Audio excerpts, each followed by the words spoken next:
अस्सलाम वालेकुम स्टूडेंट्स, कैसे हैं आप? I hope you are fine. आज हम स्टार्ट करेंगे न्यूमेरिकल्स। चैप्टर का नाम है इलेक्ट्रोमैग्नेटिज्म। ठीक है, लास्ट टाइम हमने करंट इलेक्ट्रिसिटी के न्यूमेरिकल्स किए थे। आज हम सिर्फ 4 न्यूमेरिकल्स करेंगे क्योंकि आपके इस एक्सरसाइज में सिर्फ 4 न्यूमेरिकल्स हैं रिलेटेड टू इलेक्ट्रोमैग्नेटिज्म। तो न्यूमेरिकल नंबर 1 करते हैं। A wire carrying 4 ampere current and has a length of 15 centimetre. अब इसको यहाँ तक रोके और समझें। ये एक तार है, एक वायर है जो कि करंट इसके अंदर से पास हो रहा है। कितना करंट पास हो रहा है?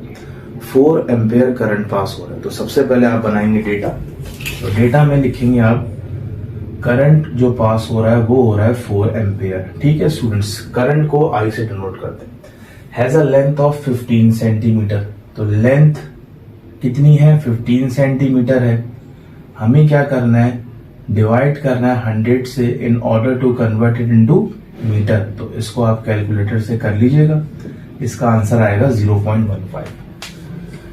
Between the poles of a magnet is kept at an angle of 30 degree to the uniform field of 0.8 tesla. ये क्या कह रहे हैं? ये कह रहे हैं कि स्टूडेंट्स आपको पता होगा 2 मैग्नेटिक पोल्स लेते हैं। ठीक है, ये हमने 2 पोल्स लिए, एक नॉर्थ पोल लिया और एक साउथ पोल लिया। ठीक है, इसके बीच में जो इसकी फील्ड होगी उसको हम बोलेंगे, क्या बोलेंगे स्टूडेंट्स? Magnetic field. ये कह रहे हैं वायर है, 4 एम्पियर करंट उसमें से पास हो रहा है। उसकी लेंथ कितनी है? 15 सेंटीमीटर है। Between the poles of a magnet, magnet के पोल्स के बीच में रखा हुआ है। ठीक है स्टूडेंट्स, और कितने एंगल से रखा हुआ है? 30 डिग्री के एंगल से रखा हुआ है टू द यूनिफॉर्म फील्ड। अच्छा, ये फील्ड है हमारी और एंगल कितना है? 30। तो मैं बनाने की कोशिश करता हूँ इसको ऐसे। एक वायर है, ये देखें वायर, इसको मैंने 30 के एंगल से विदाउट मेजरमेंट मैंने बना दिया। तो यहां से आपको समझ में आ रहा होगा कि ये नॉर्थ पोल है, ये साउथ पोल है, ये मैग्नेटिक फील्ड है। इसके सेंटर में हमने एक वायर रखा जिसके अंदर से 4 एम्पियर करंट पास हो रहा है और उसकी लेंथ कितनी है स्टूडेंट्स? 15 सेंटीमीटर है और एंगल कितना है? 30 डिग्री। ठीक है, और जो मैग्नेटिक फील्ड है, ये जो यूनिफॉर्म फील्ड है, इसकी जो मैग्नीट्यूड है, इसकी जो वैल्यू है कितनी है? 0.8 टेस्ला। ठीक है, मालूम क्या करना है? Find the force acting on the wire. Wire पे कितनी फोर्स लग रही है और कौन लगा रहा है? मैग्नेटिक फील्ड लगा रही है। तो ये हमें मालूम करना है। तो सबसे पहले हम डेटा बनाते हैं स्टूडेंट्स। तो हमने आई लिख लिया था, एल लिख लिया। ठीक है, एंगल हम लिख लेते हैं, एंगल डिनोट करते हैं हम लोग थीटा से। ठीक है, ये हो गया हमारा 30 डिग्री। ठीक है, अच्छा जी, मैग्नेटिक फील्ड कितनी है? मैग्नेटिक फील्ड को हम डिनोट करते हैं बी से 0.8 टी। T means Tesla. ठीक है, ये एक साइंटिस्ट का भी नाम था। तो इट मींस यहाँ पे 4 चीजें गिवन है, करंट, लेंथ और ये एंगल और ये मैग्नेटिक फील्ड। मालूम क्या करना है? फोर्स मालूम करनी है स्टूडेंट्स।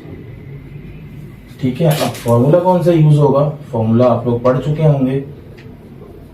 किसी भी वायर, कोई भी वायर जब मैग्नेटिक फील्ड के अंदर होता है तो फील्ड उस पर कितनी फोर्स लगाती है उसका फॉर्मूला होता है F is equals to BIL sine theta. ठीक है, या फिर बिल साइन थीटा भी आप इसको पढ़ सकते हैं। ठीक है, ये हमने सॉल्यूशन स्टार्ट किया। F की प्लेस पे F आ गया, B की जगह, B का मतलब मैग्नेटिक फील्ड कितना है भाई? 0.8। तो 0.8 ये आ गया। I फॉर करंट, करंट कितना पास हो रहा है? 4 ampere. L for length, length कितनी है? कन्वर्ट करने के बाद 0.15 आई। और साइन के बाद आएगा थीटा। थीटा कितना है स्टूडेंट्स? 30 डिग्री। ये आ गया। अब हम क्या करेंगे? इन तीनों को करेंगे मल्टीप्लाई। तो स्टूडेंट्स कैलकुलेटर उठा लें। अब मल्टीप्लाई करते हैं 0.8 इंटू 4 इंटू 0.15। तो हमारे पास इन तीनों के मल्टीप्लिकेशन के बाद जो आंसर आया वो आया 0.48। और साइन 30 की वैल्यू आपको पता होना चाहिए कितनी होती है, और कभी कभी गिवन भी होती है, ये होती है 0.5। तो 0.48 को 0.5 से जब मल्टीप्लाई करेंगे आप, 0.48 मल्टीप्लाई बाय 0.5, तो यू विल गेट 0.24। और फोर्स का unit as we all know क्या होता है, न्यूटन। तो स्टूडेंट्स ये हमने फोर्स मालूम करी है जो कि इस वायर पे लग रही थी, जब वायर किसके बिटवीन में रखा हुआ था, मैग्नेटिक पोल्स मतलब मैग्नेटिक फील्ड के बिटवीन में रखा हुआ था। तो आप इसको कॉपी कर लें, स्क्रीनशॉट ले लें आप।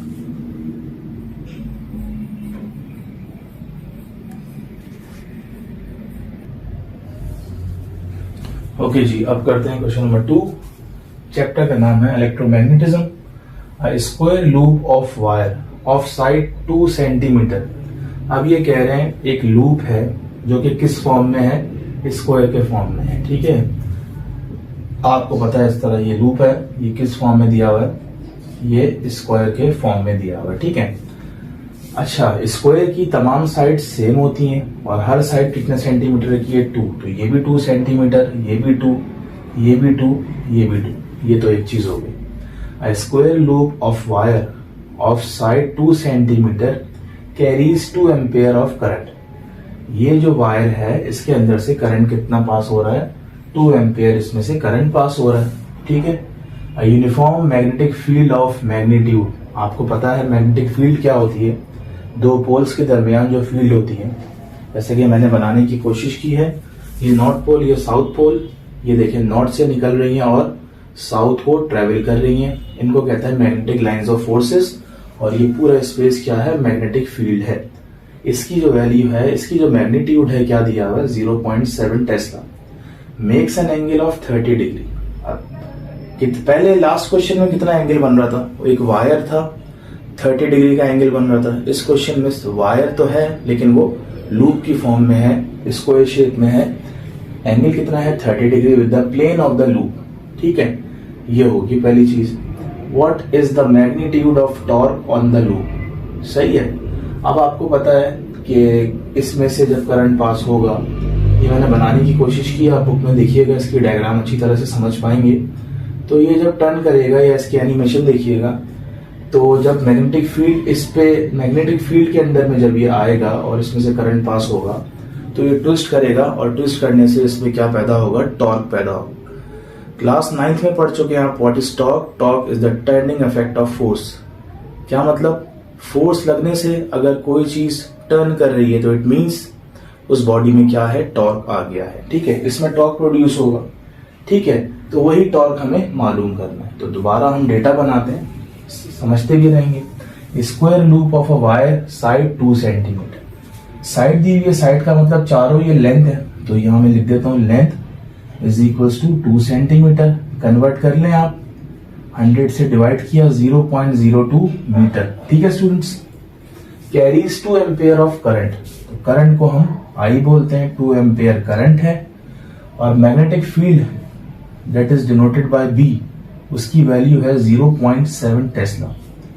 एंगल कितना है, अच्छा एंगल को मैं यहाँ थीटा लेता हूं और आगे एक चीज कंफर्म कर दूंगा आपको कि एंगल को हम थीटा भी ले सकते हैं और अल्फा भी ले सकते हैं। ठीक है, तो मैं आपको बता दूंगा आगे।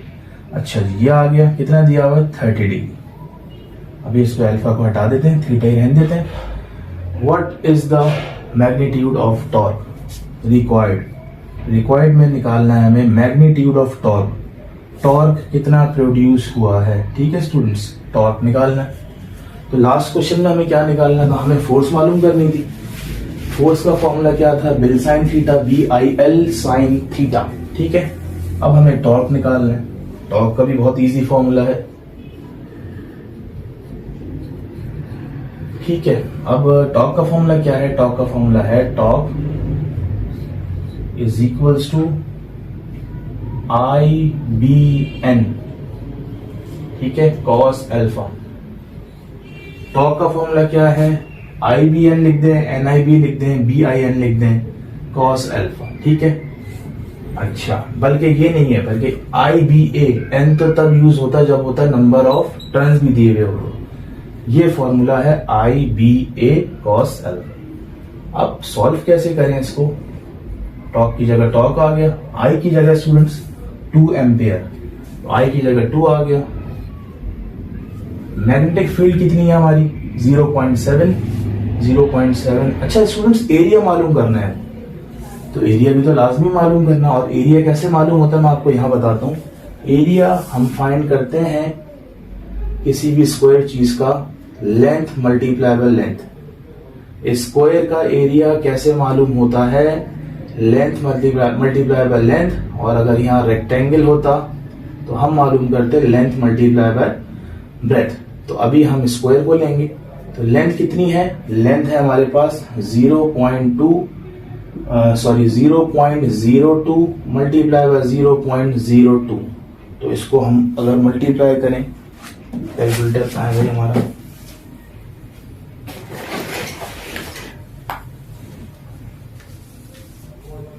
Zero point zero to multiply by 0.02, ये हमारा आ रहा है 0.0004। तो हम एरिया में क्या लिखेंगे स्टूडेंट्स? एरिया में लिखेंगे 0.0004। ठीक है। Cos alpha, cos as it is, alpha means वही एंगल, वही थीटा, तो इसीलिए हम अल्फा की जगह पुट करेंगे वही 30। देखें लिखा हुआ 30, तो ये आ गया कॉस 30। अब तीनों को मल्टीप्लाई करते हैं तो 2 मल्टीप्लाई बाय 0.7, तो हमारे पास ये आ रहा है 0.00056। कॉस 30 की वैल्यू स्टूडेंट्स क्या होती है? कॉस 30 की वैल्यू होती है 0.866। तो इस पूरी चीज को अगर हम मल्टीप्लाई कराएं 0.866 से, तो हमारे पास आंसर क्या आएगा? हमारे पास आंसर आएगा 0.00048449। ये हमारे पास आंसर आ गया। लेकिन हमें पॉइंट किस नंबर के बाद चाहिए होता है? वैसे तो ये आंसर है, गलत नहीं है, बिल्कुल सही है। पॉइंट हमेशा फर्स्ट नॉन डिजिट नंबर के बाद होना चाहिए। तो हम क्या करेंगे? जंप मारेंगे। देखें 1 2 3 4, तो ये हो गया 4.849 multiply by 10 raised to the power, कितनी दफा आगे गए? 4 दफा आगे गए, तो पावर आ जाएगी -4। ठीक है स्टूडेंट्स, कितना इजी क्वेश्चन था। लास्ट में लिखेंगे हम टॉर्क का यूनिट। टॉर्क का यूनिट होता है न्यूटन मीटर। ये आ गया हमारा क्वेश्चन नंबर 2। आप इसका स्क्रीनशॉट ले सकते हैं।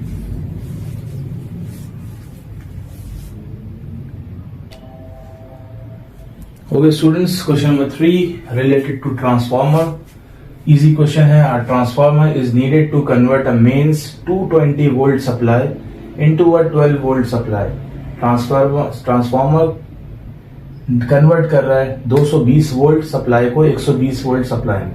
तो जो पहला वोल्ट दिया हुआ है, पहला सप्लाई दिया हुआ है, इसको हम क्या कहते हैं? Voltage primary. प्राइमरी वोल्टेज कितना है स्टूडेंट्स? 220 वोल्ट। किसमें कन्वर्ट कर रहा है? सेकेंडरी वोल्टेज में। तो Vs कितना आ गया? 12 वोल्ट। ठीक है। If there are 2200 turns on the primary coils, turns मतलब number of turns on the primary coil कितना है? 2200 टर्न्स। ठीक है। फाइंड क्या करना है? फाइंड द, मैंने 2 दफा फाइंड लिख दिया, find the number of turns on the secondary coil. Number of turns मालूम करने किस पे? सेकेंडरी कॉइल पे। ये आ गया। तो प्राइमरी वोल्टेज दिया हुआ था, सेकेंडरी दिया हुआ था, नंबर ऑफ टर्न्स प्राइमरी के दिए हुए थे, नंबर ऑफ टर्न्स सेकेंडरी के निकालने। फॉर्मूला इंतहाई इजी है, मैं लिख देता हूं यहाँ पे फॉर्मूला। बात हो रही है किसकी? ट्रांसफार्मर की। तो फॉर्मूला बनेगा voltage on primary divided by voltage on secondary is equals to number of turns on primary divided by number of turns on secondary. ठीक है, इसमें देख लेते हैं। बल्कि ऊपर सेकेंडरी है, नीचे प्राइमरी है। अब इसको सॉल्व करते हैं। इसको मैंने रिक्वायर्ड में अलग से कॉलम नहीं बनाया, आप बना लीजिएगा इसको हेडिंग डाल के। अब देखिए भाई, वीपी प्राइमरी वोल्टेज कितना है? 220। ठीक है। सेकेंडरी वोल्टेज कितना है? 12। Number of turn secondary coil मालूम करना है। Number of turn on primary coil 2200। ठीक है। ये डिवाइड हो रहा है, यहाँ के मल्टीप्लाई होगा 220 मल्टीप्लाई बाय 2200 डिवाइडेड बाय। ठीक है। फॉर्मूला एक दफा हम चेक करते हैं। Vs अपॉन Vp, बल्कि फॉर्मूला हमने थोड़ा गलत लिखा है। यहाँ होना चाहिए Vs और यहाँ होना चाहिए Vp। ठीक है। S के सामने S, P के सामने P। अब VS क्या है, VS है 12, ठीक है, फॉर्मूले में आगे पीछे हो गया था। और VP क्या है, VP है 220, ठीक है। फॉर्मूला जरा गौर करिएगा ये क्वेश्चन करते वक्त। NP क्या है, ये तो बिल्कुल सही थी। अब 12 मल्टीप्लाई बाय 2200 डिवाइडेड बाय 220, ठीक है। 12 को 2200 से अगर आप मल्टीप्लाई करते हैं तो ये हो जाएगा 12 मल्टीप्लाई बाय 2200, तो ये बनेगा 26400। और अगर डिवाइड करेंगे 220 से डिवाइडेड बाय 220 तो यू विल गेट 120। तो number of turns on secondary coil हमारे पास आ रहा है 220, और इसका यूनिट तो कुछ भी नहीं होता, सिर्फ आप लिख दें टर्न्स, ठीक है स्टूडेंट्स। फॉर्मूले पे गौर करिएगा और इसका स्क्रीनशॉट भी ले सकते हैं आप। Okay students, last question, chapter electromagnetism. A coil surrounding a long solenoid, the current in the solenoid is changing at the rate of 15 ampere per second, ठीक है स्टूडेंट्स। आपको पता है सोलेनॉइड हम बनाते हैं, ठीक है। ये देखें, इसके ऊपर ये वायर है। यहां से एक चीज क्या पता चली, a coil surrounding a long solenoid, ये कॉइल मैंने बना दिया, ठीक है। The current in the solenoid is changing, इस सोलेनॉइड के अंदर से करंट चेंज हो रहा है at the rate of 15 ampere per second, and the mutual induction of the two coils. दूसरा कॉइल मतलब इसके ऊपर भी एक कॉइल है, ठीक है, इसके ऊपर भी एक हम कॉइल बना देते हैं। तो कितने कॉइल हो गए स्टूडेंट्स, 2 कॉइल हो गए। एक ये वाला कॉइल जो सोलेनॉइड के ऊपर है और इसके ऊपर भी एक कॉइल है, तो कितने कॉइल्स होगा, 2 कॉइल्स होगा। और इन दोनों की म्यूचुअल इंडक्शन या म्यूचुअल इंडक्टेंस कितनी है, 5.5 मल्टीप्लाई बाय 10⁻⁻⁵ हेनरी, ठीक है। हेनरी यूनिट होता है किसका, mutual induction. Determine the EMF induced in the surrounding coils, इस कॉइल में कितनी EMF पैदा हुई वो हमें बतानी है। तो सबसे पहले हम डेटा बनाते हैं। डेटा दिया हुआ, the current in the solenoid is changing at the rate of 150 ampere per second. तो देखें ये कह रहे हैं changing at the rate of, तो रेट ऑफ का मतलब क्या होगा, delta I upon delta T, मतलब change in current divided by change in time. तो देख लें आप कितना दिया हुआ, ये दिया हुआ 150 एम्पेयर पर सेकेंड। करंट का यूनिट एम्पेयर, टाइम का यूनिट सेकेंड, ठीक है। Current refers to ampere whereas time refers to seconds, ये आ गया। और इन दोनों की म्यूचुअल इंडक्शन कितनी है, वो है भाई कितनी, 5.5, कैपिटल से डिनोट करता है M, 10⁻⁻⁵, ठीक है, Henry. Determine the EMF induced, EMF निकालनी है स्टूडेंट्स, ठीक है। EMF हमें मालूम करनी है, ये इसका सिंबल है। अब फॉर्मूला याद होना चाहिए इसके लिए हमें। फॉर्मूला क्या है स्टूडेंट्स, डायग्राम पे गौर नहीं करें, इतना अच्छा नहीं हूं मैं डायग्राम में। तो अब हम लिखते हैं यहाँ फॉर्मूला। फॉर्मूला क्या होना चाहिए स्टूडेंट्स, EMF इंड्यूस के लिए, EMF जो है ना वो किसके ऊपर इंड्यूस हो रही है, वो सेकेंडरी के ऊपर इंड्यूस हो रही है, ठीक है। और इसका फॉर्मूला क्या है, माइनस, जब आप पढ़ेंगे ये चैप्टर या फिर ये टॉपिक तो आपको समझ में आएगा। इसका फॉर्मूला होता है माइनस म्यूचुअल इंडक्शन, और यहाँ आएगा delta I upon delta T, ये फॉर्मूला आएगा, ठीक है स्टूडेंट्स। इजी फॉर्मूला है, हमें ये मालूम करना है E, ठीक है। तो सॉल्यूशन ये आ गया, EMF induced on secondary coil is equals to minus M, क्या है स्टूडेंट्स, M म्यूचुअल इंडक्शन जो कि है 5.5 10⁻⁻⁵, ठीक है। हेनरी इसका यूनिट होता है। और delta I over delta T किसके बराबर है, 150 के बराबर है। तो हम इसको मल्टीप्लाई करवा देते हैं कैलकुलेटर के जरिए से। तो 5.5 मल्टीप्लाई बाय 150, तो यह आ गया 825, यह आ गया -825 मल्टीप्लाई बाय 10⁻⁻⁵, ठीक है। ऐसे लिख लें या फिर एक काम करें, यहाँ पे देखें आप पॉइंट कहाँ है, पॉइंट है लास्ट नंबर के बाद जब कहीं नहीं होता तो लास्ट में पॉइंट होता है। और अगर आप इसको यहां लाना चाहें 1 2 जंप आपने बैक साइड पे मारी तो ये हो जाएगा -8.25 मल्टीप्लाई बाय 10⁻⁻⁻5 तो पहले से था, 2 जंप पीछे गई तो पावर क्या हो गई, ऐड हो गई।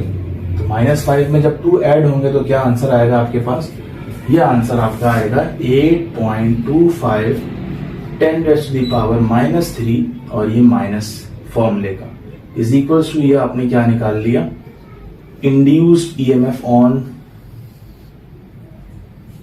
Secondary coil. दोबारा देख लेते हैं, यही निकालना था, ये कुछ आंसर देख लेते हैं हम। -8.25 बिल्कुल सही आया है, ठीक है। ये हमने ईएमएफ निकाल ली और लास्ट में इसका यूनिट लिख दें।